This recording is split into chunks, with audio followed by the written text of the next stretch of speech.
Unfamiliar to most of the world, Meizu is prominent in its homeland of China, where local users have been welcoming the brand's MX, Pro, and M series of handsets.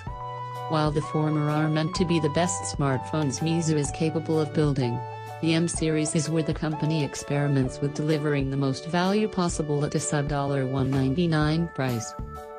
The M series third-generation flagship device, the M3 Note, goes all out, promising high-end smartphone features like a metal body, a big display, above-average performance, a competent camera, and superb battery life.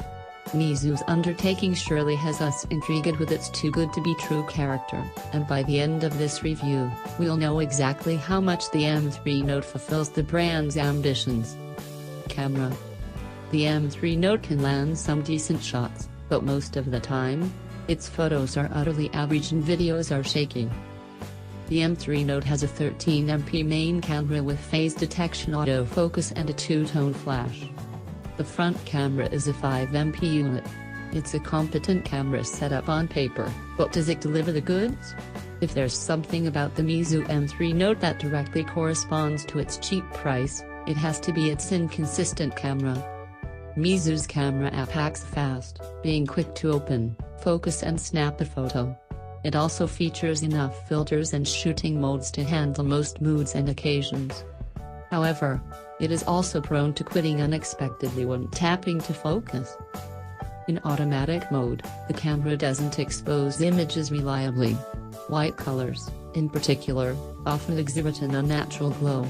Details turn out murky and indistinct more often than sharp, and colors can be bland, despite the hint of warmness added by the image processing. Mind you, the M3 Note is capable of landing some clean and nice-looking shots in good light, but it might take more work than you expect and the results will leave something to be desired.